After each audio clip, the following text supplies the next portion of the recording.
Hello एस्पारेंट्स। तो चलिए आज स्टार्ट करते हैं 18 तारीख की न्यूज़, क्योंकि थोड़ा सा लेट हो गया था, थोड़ी तबीयत डाउन हो गई थी। चलिए फिर 18 जनवरी की न्यूज़ देखते हैं। तो 18 जनवरी है, हम सीधा मेन पेज पर आएंगे अभी।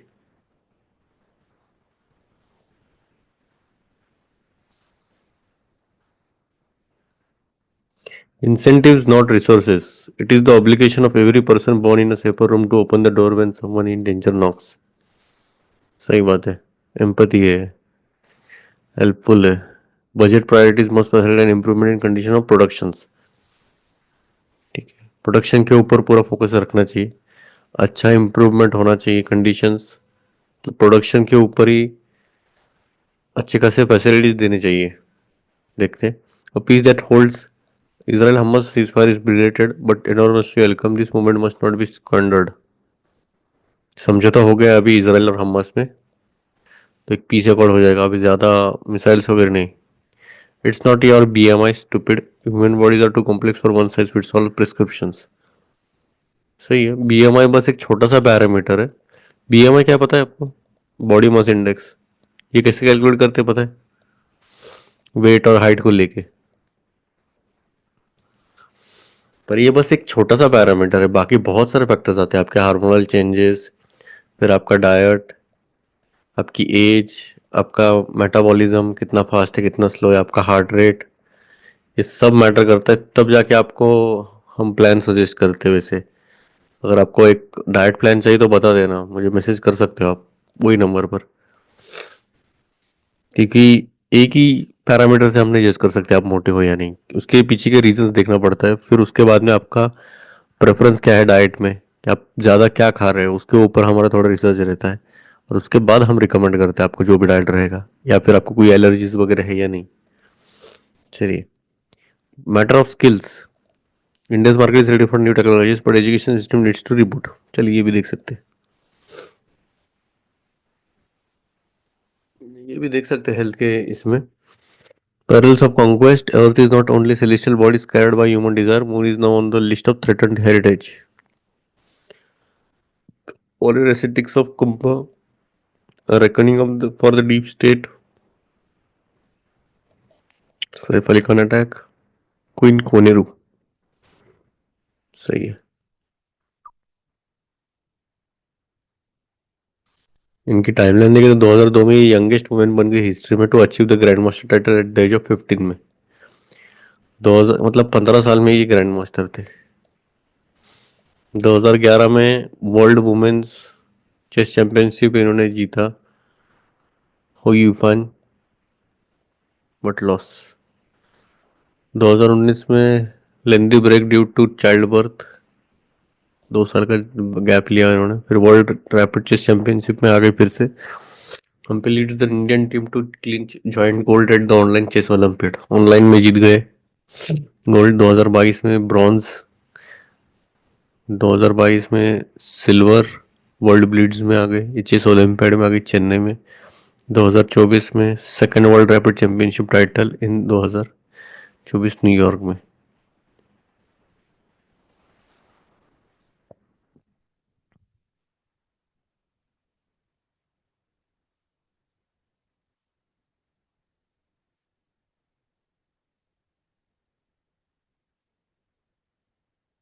पता लोग तो काफी इंटरेस्टिंग है बोल रहे थे।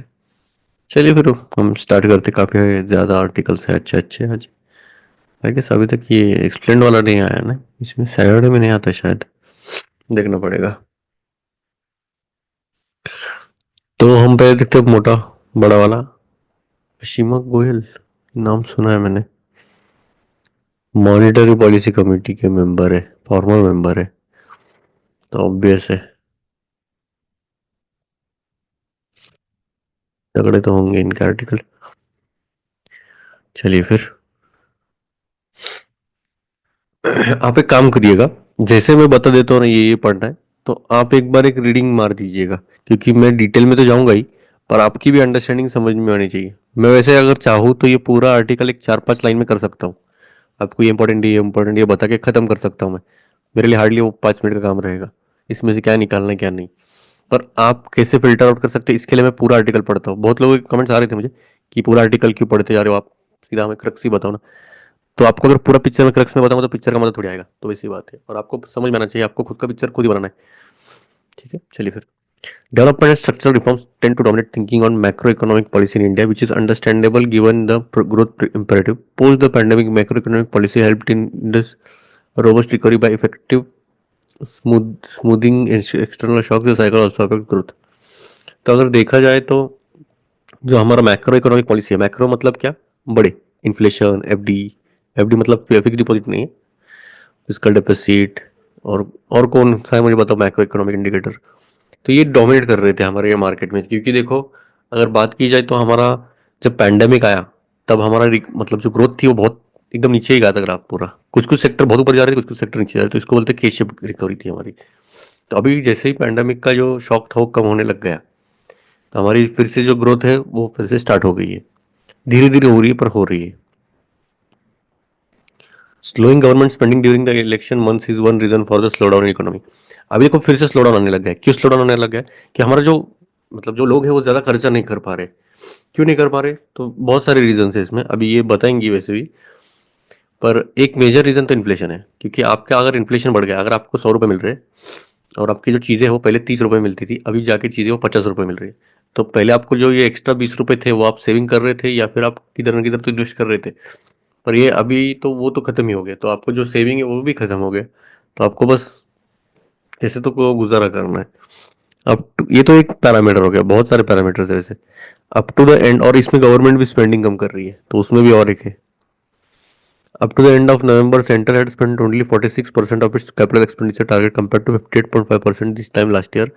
Although its revenue expenditure is about 1% higher, states have spent only rupees 0.8 trillion of the rupees 1.5 trillion made available for capex, capital expenditure. So does counter-cyclical fiscal policy require the government to spend more or to cut tax rates? It should certainly meet its spending targets, but continuing fiscal consolidation is also essential since India's combined fiscal deficit is about 7% of GDP, one of the highest in the world. Interest payments eat up as much as 19% of the center's expenditure. Falling debt and deficit ratios are required to build fiscal space, reduce risk premium and interest rates. अभी देखो इन्होंने इसमें क्या बोला है। तो पहला तो इम्पोर्टेंट बोला है इन्होंने कि गवर्नमेंट जो स्पेंडिंग है वो बहुत कम हो गई थी, इलेक्शन ईयर था इसलिए। ठीक है, एक तो मेन रीजन ये था कि स्लो डाउन क्यों आ रहा है हमारे इसमें। प्लस सेकंड जो है, सेंटर ने जो कैपिटल एक्सपेंडिचर का टारगेट है हमारा 58.5%, मतलब कितना एक्सपेंडिचर करना चाहिए, तो 58.5% करना चाहिए था, तो अभी तक बस 46% ही किया है इन्होंने। ये देख सकते हो आप। इवन स्टेट्स ने भी कम ही किया है, 1.5 ट्रिलियन किया था पिछली बार कैपिटल एक्सपेंडिचर में, अभी तो 0.8 ट्रिलियन ही किया, मतलब ऑलमोस्ट हाफ ही किया है इन्होंने। तो अभी गवर्नमेंट ने क्या करना चाहिए, टैक्स कम करने चाहिए या फिर स्पेंडिंग बढ़ाना चाहिए, तो वो अभी उस पर है। पर प्रॉब्लम ये आ रहा है कि अगर हमने स्पेंडिंग भी बढ़ा दिया तो फिजिकल डेफिसिट जो है हमारा उसको कंट्रोल में रख के हमें स्पेंडिंग करना है। अगर हम ज़्यादा भी स्पेंडिंग करने लग गए तो हमें ज़्यादा बोरो करने लगेगा। अगर ज़्यादा बोरो करने लग गए तो हमारा फिर से एफडी बढ़ेगा, फिर ये दाम बढ़ेंगे। ये पूरी साइकिल है, इन्फ्लेशन बढ़ेगा फिर आपके ऊपर आएगा, फिर ये पूरा साइकिल फिर स्लो डाउन का चलता रहेगा। Since the slowdown followed that in public investment, despite revenue expenditure being maintained, it is clear that better quality of spending itself provides stimulus. So, increasing the share of public investment must continue. Efficiency in spending cannot release resources for this, but incentives are required more than resources to increase investment. For example, conditionalities that have helped increase states capex must continue. तो ये बोल रहे कि at least public investment जो है वो तो बढ़ना चाहिए। जितना बढ़ेगा शेयर जो है पब्लिक इन्वेस्टमेंट का, तो वो एटलीस्ट बढ़ते रहना चाहिए ताकि जो है स्पेंडिंग अच्छा खासा रहे हमारा। Corporate investment has not risen much despite tax cuts, showing that resources alone do not deliver. However, high growth and profits have raised the ratio of private corporate savings from 1% of GDP before the 1990s to an average of 10%. But private sector fixed capital formation peaked at 27.5% in 2008, then fell, averaging only 21%. As a result, the share of corporate non-business income has increased 4 times. The budgets could consider a tax on non-business income offset by an investment tax credit in addition to inducements to raise employment. Just as domestic savings are underutilized, so are foreign savings. Inflows to the economy normally exceed our current account deficit. देखो इसमें क्या बोला है इन्होंने नीचे वाले paragraph में। तो जो कॉर्पोरेट इन्वेस्टमेंट्स थे आपको लगेगा कि टैक्स अगर हम कर रहे कम तो उससे बढ़ेगा, तो ऐसा नहीं है, ज़्यादा नहीं, इतना नहीं बढ़ा है पर इतना नहीं जितना बढ़ना चाहिए। तो अगर हमें लग रहा है कि भाई टैक्स कट करने से हमें अच्छा खासा इनकम मिलेगा, तो ऐसा नहीं है। इवन जो प्राइवेट कॉर्पोरेट सेविंग है वो भी बढ़ तो गई है, 1% था पहले 1990s में, तो अभी 10% हुआ है। पर वो फिक्स्ड कैपिटल जो फॉर्मेशन है वो पीक हुआ था बस 2007-8 में ही 27%, और बाद में फिर से 21% पे आ गया। तो मतलब अगर शेयर देखा जाए तो कॉर्पोरेट नॉन बिजनेस इनकम का तो बढ़ गया है, पर टैक्स की वजह से इतना इतना नहीं बढ़ा है। टैक्स जितना देना चाहिए उतना नहीं दे रहे हैं, अंडर यूटिलाइज्ड है अभी भी। अभी देखो एक पैरामीटर इन्होंने क्या, एक एक पैरामीटर चेक कर रहा है अभी। पहले तो गवर्नमेंट के ऊपर आ गए पहले, फिर स्टेट्स ने कितना किया है, एफडी कितना कंट्रोल में रहना चाहिए, फिर स्लो डाउन क्यों चल रहा है तो पब्लिक इन्वेस्टमेंट में किया इन्होंने, फिर आ गया कॉर्पोरेट इन्वेस्टमेंट। अभी इधर आ रहे डोमेस्टिक सेविंग्स पर। ठीक है, ये देखो डोमेस्टिक सेविंग्स पर आ रहे हैं अभी, ये भी अंडर यूटिलाइज है। सो और फॉरेन सेविंग्स, डोमेस्टिक सेविंग और फॉरेन सेविंग्स की वजह से इतना यूटिलाइज नहीं कर रही है। Inflows to the economy normal exceed our current account deficits which is the excess of investment over savings financed by foreign savings. So it is investment, not resources. That is the constant our government has to act on. The K-shaped recovery and consumption as the demand constraint seems overdone. A number of recent independent as well as official survey shows good overall consumption growth and recovery in lower income groups. देखो, in short domestic savings जो है उतना नहीं कर पा रहे, और अगर उतना कवर करने की थोड़ा बहुत कवर भी कर लिया, तो जो हमारा करंट अकाउंट डेफिसिट है वो बहुत ज्यादा है, तो उसमें वो जा रहा है। Studies show the Indian middle class broadly defined is large, but numbers are concentrated at the bottom. Thus, 31% were in the 5 to 31 lakh per annum bracket in 2021. The market for FMCG goods is that size, but one estimate of those with annual income of 8 lakh or more is only 5% in 2023. Since income taxpayers remain low, studies such as Piketty that use income tax data give unrealistic tiny middle class numbers. तो ये बोल रहे कि हमारा broad तो है middle class, पर सबसे ज्यादा ब्रैकेट में कौन से आ रहे पता है कि 5 और 31 लाख के बीच में आ रहे, 31% ही आ रहे हैं। और उसमें से भी जो अगर 8 लाख के ऊपर भी देखा जाए तो बस 5% ही, मतलब 60 मिलियन, मतलब 6 करोड़ के आसपास आते हैं ये। 6 करोड़ लोग ही 8 लाख से ऊपर कमा रहे। पर अगर देखा जाए तो इससे भी जो हमारा टैक्स पेयर है वो बहुत कम है। वैसे डिवीजन भी होता है वो अलग बात है, पर फिर भी। But corporate premiumization strategies are focusing only on the narrower top. It is not surprising that they find demand growth to be slow. Poverty has fallen to 5%. The characteristics of Indian middle classes is mobility, especially at the lower end. Products created for these price sensitive groups will do well. Income tax cuts for lower slabs can further increase their spending and faster than the government can spend. It is also fair since inflation increases real taxes while eroding real incomes. But the main focus of tax reform must continue to be on simplification, removing loopholes, and increasing the base. तो अगर देखा जाए तो सभी खराब नहीं है हमारा। जो अगर देखा जाए तो पॉवर्टी भी कम आ गई है, 5% से कम आ गई है। और इंडियन मिडिल क्लास का भी जो लोअर एंड की बात कर रहे थे हम कि भाई लोअर जो मिडिल क्लास है तो वो भी अच्छी खासी इंप्रूवमेंट हो गई है। पर अगर टैक्स कट्स की बात की जाए लोअर स्लैब्स के लिए, तो स्पेंडिंग तो बढ़ गया है, पर गवर्नमेंट उतना स्पेंड नहीं कर पा रही है। और इन्फ्लेशन भी बढ़ गया है, रियल टैक्सेस भी बढ़ गए हैं। जो रियल इनकम है उसकी वजह से ये कम होती जा रही है। अभी मेन फोकस क्या रहना चाहिए, जो टैक्स रिफॉर्म्स है वो सिंप्लीफिकेशन की तरफ चले, लूप होल्स निकाले, और बेस जो है इंक्रीज करे हमारा। जो अभी कितना है, 5 या 6% ही हम टैक्स दे पा रहे हैं, या 10% मान के चल रही है, जितना भी रहेगा एटलीस्ट 30-40% अभी अगर हो गया ये, तो समझ सकते हैं हमारी कंट्री 6 या 7% लोगों पर चल रही है। और उधर ही तो बहुत है हमारी वैसे। उसी को बोलते हैं FD. Recent survey shows the food share of consumption has fallen below 50%। अभी देखो फूड शेयर की बात कर रहे हैं अभी ये, अभी 50% से भी कम हुआ है। Even in that process foods have the largest share. अभी सच बताओ तो आपको प्रोसेस फूड्स कोई भी हो रहे तो, अगर कोई कैंसर पेशेंट रहा तो उसको पता रहेगा कि प्रोसेस फूड्स शुगर ये खाना ही नहीं चाहिए। पाम ऑयल वगैरह बहुत ज़्यादा रहता है प्रोसेस फूड्स में। और उसके बाद मिल्क प्रोडक्ट्स है, मिल्क प्रोडक्ट्स भी अगर आप मिल्क पीजिए ना, क्या प्रोडक्ट्स खा रहे हो। तो serial share have also fallen below vegetables. अभी सीरियल्स तो काफ़ी रिच सोर्स रहते हैं प्रोटीन के, प्रोटीन एंटीऑक्सीडेंट्स के, तो फिर भी आप वो कम खा रहे हो, बाकी खा रहे हो दबा के। Demand for diversified foods is rising as government scheme transfer more to lower income groups. Vegetable supply is the most, अभी खान पान पर आ गए देखो, जहां पर ज्यादा कंजप्शन रहता है disorganise. It is no wonder the economy struggle with price spikes over the past several months. इधर भी इन्फ्लेशन का फटका बैठा है, देख सकते हो आप। इसलिए प्रोसेस फूड ज़्यादा जनरली देखा जाए तो थोड़े से सस्ते रहते हैं कंपेयर टू जो भी वेजिटेबल्स रहेंगे। But agriculture marketing reforms are progressing at the state level. 26 states have adopted private markets and allowed direct farm gates Although only 14 have notified the rules, there is also movement on other measures to apply to develop agricultural supply chains and a unified market. देखो, अभी agriculture marketing reforms में भी ज़रूरत है। ऐसे देखा जाए तो प्रोग्रेस हो रहा है।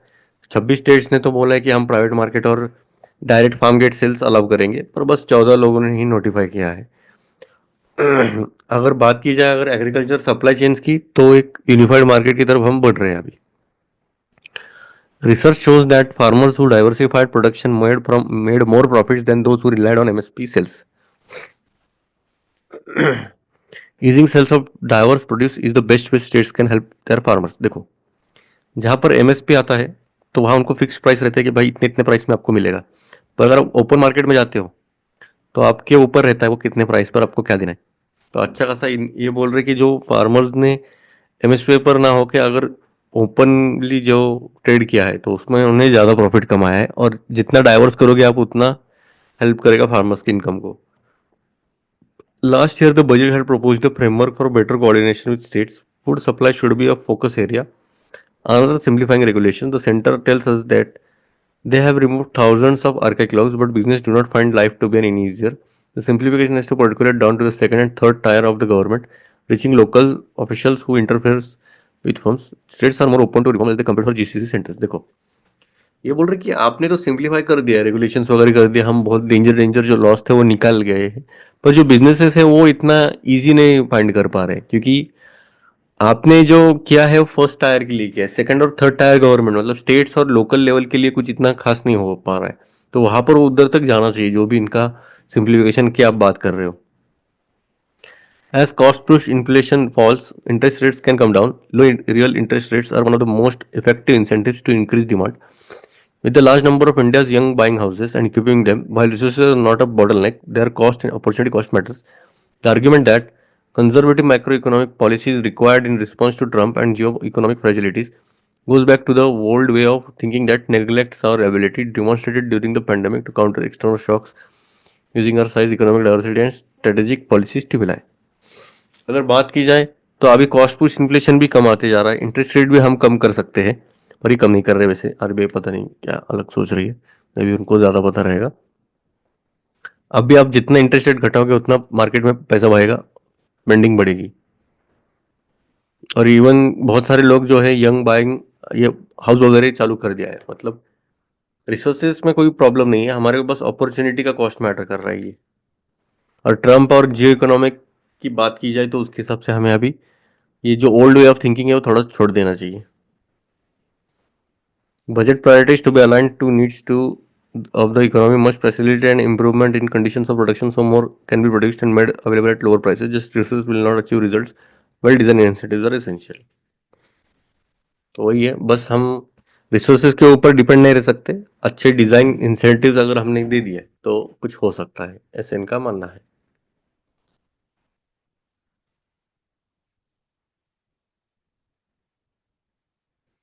Peace that holds, Israel Hamas रहने दीजिए। हम जब ये हो जाएगा, प्रीलिम हो जाएगी ना, हम आईआर का एक पूरा अच्छे से अलग से एक एक कंट्री हम डिटेल में देखेंगे कि ये कंट्री में क्या है।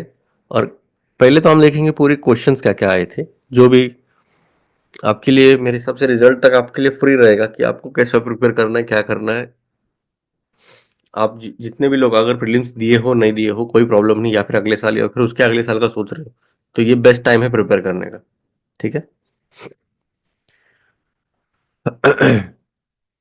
Matter of skills, US world future skill index shows, अभी देखो ऐसे अगर आपने इंडेक्सेस दिखा दिए ना कि भाई ये एक इंडेक्स है कि इंडिया का मार्केट है रेडी फॉर न्यू टेक्नोलॉजीज, अगर ये इंडेक्स कोट करके आपने बताया कि इंडिया का मार्केट रेडी है न्यू टेक्नोलॉजीज, या फिर कोई एक अलग स्टूडेंट है उन्होंने बोला कि भाई इंडिया का मार्केट रेडी है नई टेक्नोलॉजीज के लिए, ये दोनों में देखो हाफ मार्क तो आपका बढ़ेगा क्योंकि आप इतना एफर्ट लगा रहे हो।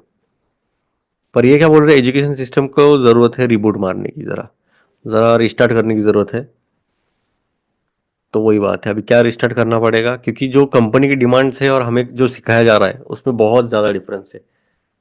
आपको अगर जावा या फिर अभी आपको एमएस वर्ड और ये सिखाने लग गए, और अभी देखो एआई का ज़माना आ गया है, आपकी पीपीटीज वगैरह 5 मिनट में बन रही है। अभी अगर आपने बस एक टॉपिक दे दिया, स्ट्रक्चर दे दिया कि भाई ऐसे ऐसे बनाए, एक 10 पेजेस का स्लाइड्स बनाना है, उसमें क्या क्या कंटेंट रहना चाहिए, कैसा प्रेजेंट होना चाहिए, सब कुछ आ गया। अभी इवन आपका स्लाइड्स के भी वीडियो बना सकते हो आप, मतलब समझ रहे हो, इतना मैकेनाइज्ड वे में हो गया है सब। The inaugural QS World has ranked India's job market as second only to the US in terms of readiness to recruit for advanced digital and green technologies. अगर बात की जाए फ्यूचर स्किल्स के बारे में, तो जो इंडिया का जॉब मार्केट है वो सबसे बेस्ट है, सेकंड रैंक में आता है हमारा यूएस के बाद। तो हम रिक्रूट कर सकते हैं एडवांस डिजिटल और green technologies. But the report also frames the country's challenges on the knowledge economy front. Despite its near perfect score 99.1% in market preparedness, India is placed 25th overall in terms of capacity to harness. देखो, हमारी capacity 99% की है, ठीक है, हम इतने percent ला सकते हैं, पर हमारी कैपेबिलिटी जो है वो 25 कितना है, 25वें स्थान पर आती है, सेकंड रैंक से सीधा 25th रैंक पर। क्यों है? क्योंकि हमारी उतनी कैपेसिटी नहीं है, उतने लोग ही नहीं है कि वो टेक्नोलॉजी को हार्नेस कर सके। In other words, while job advertisements analyzed by QS show that Indian companies seeking competencies in advanced technologies, the country's education system has not kept pace with these demands. तो हमारा जो education system है वो जो हमारी technology उसके साथ तालमेल ही नहीं बिठा पा रही, नजदीक भी नहीं है। A score of 59.1% in skill fit parameter, the lowest among 30 countries, points to a deficit long underlined by industry bodies. As the QS report also points out, employers across India are highlighting a critical gap in the workforce ability to meet the demands of a rapidly changing economic landscape. तो ये जो critical gap है workforce की ability का, वो जल्दी से जल्दी मीट करना चाहिए, ऐसा बोल रही है। AICT last latest data also illustrates the system's failure to embrace advanced knowledge. The fact that nearly 2 out of 3 postgraduate seats in India's engineering colleges were vacant last year shows that MTech courses provide little value addition. The AICT's criteria for setting up engineering colleges largely pertain to infrastructure such as classroom, laboratories, libraries, and human resource such as teacher-student ratio. The agency does frame model curricula at its latest mandate to institute to start courses in new technologies, AI, robotics, data sciences, and cybersecurity in line with NB's vision of turning engineering colleges into nurseries of foreign industries. However, keeping curricula in tune with rapid technological advancement is a formidable challenge, especially for middle and lower rung colleges, which do not always attract the best facility. देखो, problem वही है कि दोनों में gap बहुत ज़्यादा है, जो ये पढ़ा रहे हैं और जो कंपनी की डिमांड है। तो एटलीस्ट हम जो है, इवन जो आपका जो सिलेबस है वो भी बहुत ज़्यादा पुराना है। आप अगर ये पढ़ते बैठोगे, इसलिए जो मैकेनिकल के सीट से काफ़ी ज़्यादा वैकेंट अभी पाए गए, क्योंकि उसमें हार्डली कोई चेंजेस किया है इन्होंने। तो अभी का जो करंट का जैसा हमारा इंडस्ट्री है, तो उसके हिसाब से ये बहुत कम है, मतलब रिलेट ही नहीं कर पाएंगे हम, अगर भले इसने पढ़ भी लिया तो भी। अगर इसमें टॉप भी किया तो ये लास्ट में रहेगा, लास्ट क्या छोड़ो, रेस में ही नहीं रहेगा। तब तक ये टेक्नोलॉजी बहुत आगे बढ़ गई रहेगी। The country needs to find ways to add it to its pool of educators and also keep teachers updated with state-of-the-art knowledge. NEP underlines the need to set up teachers training colleges. That might take some time for starters. Small colleges could tap into the expertise of top institutes such as the IITs to train their faculty. तो ये क्या बोल रहे हैं कि भाई जो state of the art knowledge है, नॉलेज को तो एटलीस्ट अपडेट करना चाहिए, प्लस टीचर्स को भी अपडेट करना चाहिए। जो एजुकेटर्स है, टीचर्स है, उनको अगर आपने अपडेट कर दिया कि भाई आप अगर वो पुराने टीचर से वही पढ़ा रहे हो, तो वैसा नहीं चलेगा। तो टीचर्स ट्रेनिंग कॉलेजेस के लिए भी करना चाहिए। तो ये थोड़ा टाइम लगेगा, पर स्टार्टर्स के लिए आप छोटे छोटे कॉलेजेस को आप कर सकते हो, एक्सपर्टीज दे सकते हो टॉप इंस्टीट्यूट से, जैसे आईआईटीज जो ट्रेन कर सकती है उनकी faculty. Part of the problem stems from the low investment in research and development. तो एक प्रॉब्लम है कि हमारा जो रिसर्च और डेवलपमेंट में है वो काफ़ी हद तक कम इन्वेस्टमेंट है, बहुत कम इन्वेस्टमेंट करते हैं। 0.6% ही है, 0.65% है इंडिया का R&D एक्सपेंडिचर टू जीडीपी, बहुत लो है, ग्लोबल एवरेज से 1.79 है, ऑलमोस्ट डबल से, ये ट्रिपल है एक्चुअली, ये 1/3 ही है हमारा। In their elevation over the country's high score in one section of the QS index, India's policymakers should not miss the larger message, aligning the educational ecosystem with the rapidly changing knowledge economy will require on multiple fronts. तो वही बात है, अगर आपने देखा तो knowledge जो है वो रैपिडली चेंज होते जा रहा है, तो उसके हिसाब से आपको अलग अलग फ्रंट से आपको ये टैकल करना चाहिए। बस एक ही पैरामीटर से हम नहीं देख सकते। चलिए,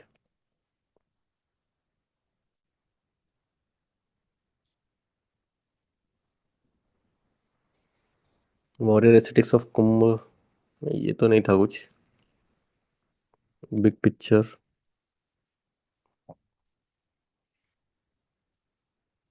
मूवीज, नीचे कुछ है क्या? एक्सप्लेन पेज नहीं आएगा इसमें, ऊपर रहेगा, आया है। How could India be impacted, engaging with the Taliban, नहीं, आया, छोड़ दीजिए।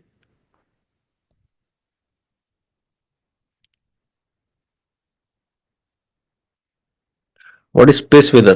Why space weather is a key to the successful docking of satellites?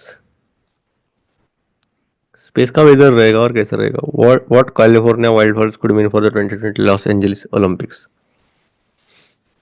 चलिए देखते हैं, पहले तो देखते हैं हम स्पेस वेदर क्या है।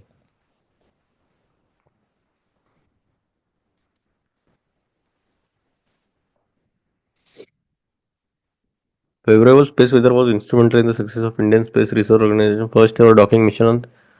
ये पहला मिशन है हमारा बाय द वे, दोनों को डॉक करना। Only the fourth country to achieve the technological challenging feat of bringing two fast moving satellites in space। तो दो फास्ट मूविंग सैटेलाइट्स को हमने एक साथ जोड़ दिया है। चौथी कंट्री बन गई है। चौथी है, पांचवी है, छठी है, समझ में नहीं आ रहा, मुझे बताना कमेंट सेक्शन में कि है कितनी। Docking manuals will be needed in future space missions like Chandrayaan 4 to establish Bharatiya Antariksh station, India's own space station. अच्छा ठीक है, स्पेस वेदर क्या है? Sun's hot outer atmosphere known as the solar corona is constantly spewing electrically charge gases particles in this. These so-called solar wind travels at speeds of millions of kilometers per hour and reach the farthest parts of the solar system, creating space weather। अगर space weather की बात की जाए तो ये सन है, उसमें से बहुत डेंजर डेंजर सोलर वाले विंड्स निकलते रहते हैं। काफ़ी हद तक इनकी जो स्पीड है काफ़ी डेंजरस लेवल पे रहती है, मिलियंस सेकेंड पर किलोमीटर रहती है ऑलमोस्ट। तो ये क्या, ये बहुत दूर तक जाती है और ये पूरा एक एटमॉस्फेयर क्रिएट कर देती है, तो उसी को बोला जाता है space weather. The frequency and intensity of solar winds fluctuates based on solar activity cycle, which refers to a periodic 11-year change in the sun's activity measured on the basis of sunspots observed। Sunspots are indicators of solar activity। The more the activity, the more hazardous the space weather। Sunspots क्या पता है? सन के ऊपर ऐसे छोटे छोटे धब्बे रहते, काले काले डॉट रहते, तो अभी इतना बड़ा सन है उसमें काले काले धब्बे कैसे? तो ये मैग्नेटिक फील्ड बहुत डेंजर लेवल पे बहुत स्ट्रांग होती है, तो ये जो सन का जो फ्लेम है वो अंदर ही खींच लेता है। ये जो डॉट्स दिखते हैं आपको, तो वो बहुत ज़्यादा हाई मैग्नेटिक फील्ड रहती है, अगर जितने ज़्यादा स्पॉट्स रहेंगे उतने ज़्यादा सीवियर रहेगा ये solar wind. Ongoing solar cycle entered, अभी देखो अगर देखा जाए तो 11 साल के आसपास जो है ये होते रहता है। हर 11 साल में सन की एक्टिविटी जो है ऑब्जर्व की जाती है कि एटलीस्ट 11 साल में हमारे लिए सोलर विंड आते हैं। इम्पैक्ट सैटेलाइट एंड स्पेसक्राफ्ट, अभी देखो इसमें प्रॉब्लम क्या था, तो सैटेलाइट और स्पेसक्राफ्ट के ऊपर बहुत ज़्यादा फर्क पड़ता है इस पर। Precision docking is very challenging even under normal circumstances during severe space weather। When the space environment is disturbed, the task becomes even more difficult। हमारे नॉर्मल एनवायरनमेंट में भी डॉक करना काफी डिफिकल्ट है, ये स्पेस का तो छोड़ ही दीजिए। तो ये बोल रहे हैं enhanced higher energy radiation associated with strong flares from the sun can blind sensors and interfere with the electronic control systems। अभी ये जब सोलर विंड आती है ना, तो ये इलेक्ट्रॉन लेवल पे काम करती है। अगर इलेक्ट्रॉन लेवल पे काम कर रहे हैं तो ये जो भी कोई भी सिस्टम रहने दो ऊपर, तो खत्म ही हो जाएगा, क्योंकि इलेक्ट्रॉन लेवल पे पूरा हो गया तो ब्लैकआउट ही होता है सीधा। उसमें आपको डॉक करना है ये। Magnetic storms from the sun known as the coronal mass ejections are very high speed solar wind streams can disturb the space environment resulting in loss of communication positional errors। अगर magnetic storm आ गया, खत्म हो गया फिर, तो ये तो पूरा ब्लैकआउट ही कर देता है। Docking missions require two spacecraft to have negligible relative velocity between them and their docking ports to be precisely aligned. अभी देखो ये ऐसा है, ठीक है, ऐसे ऐसे घूम रहा है, ये स्पेस की बात कर रहे हैं। अभी इसको ऐसे जोड़ना है, ठीक है, ये दोनों भी ऐसे ही होने चाहिए। इधर भी हुआ तो ये नहीं जुड़ेगा, तो समझ रहे हो आपको प्रिसीजन कितना कितना हाई लेवल पे प्रिसीजन चाहिए। और दोनों की वेलोसिटी ऐसा भी नहीं कि ये इधर जा रहा है इधर जा रहा है, ये ऐसे हो जाएगा। तो दोनों की वेलोसिटी ऐसे घूम रहे हैं ना, ये अर्थ के पीछे, ये समझो अर्थ है, तो ये ऐसे घूम रहे हैं, तो ये ऐसे घूम रहे हैं, तो फिर उतनी स्पीड से दोनों की सेम स्पीड होनी चाहिए। Any kind of increment space weather does introduce a whole new set of uncertainties. अच्छा ठीक है, मोटा मोटा तौर पर तो आइडिया लग गया है कि क्या प्रॉब्लम था। इंगेजिंग विद द तालिबान, देख सकते हो आप तालिबान के साथ क्या चल रहा है अभी। तालिबान आई गेस, मुझे तो एक खबर आ गई थी कि जो तालिबान जो है वो सीधा पाकिस्तान पर अटैक किया है उन्होंने, मुझे समझ में नहीं आ रहा। शायद थोड़ा तबीयत डाउन थी, नहीं तो देखा रहता मैंने। चलिए मेरे हिसाब से हो गया है ये। अभी और कुछ छोटा मोटा बचा रहेगा तो हम वो भी देख सकते हैं। चलिए, पीवीआर क्या हो गया?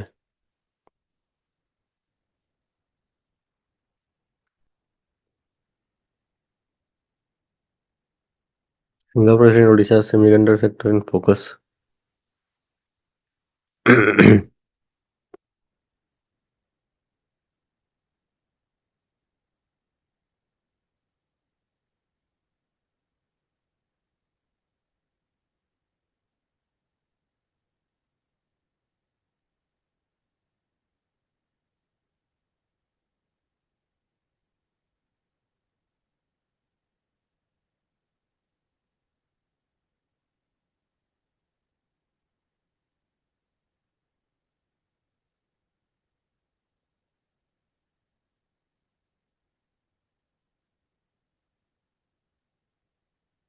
फिल्टरिंग आउट आपको करना चाहिए।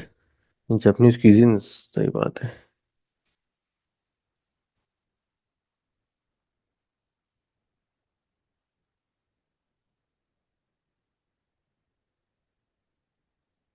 चलिए, मेरे हिसाब से हो गया है। Pune mountain Jirpe gets highest national adventure sports award. ठीक है। चलिए फिर हो गया। आज के लिए इतना ही, मिलते हैं फिर। उम्मीद है आपको समझ में आया रहेगा। अगर आपने ऐप डाउनलोड नहीं किया तो आप कर सकते हो नीचे। मिलते हैं फिर। जय हिंद।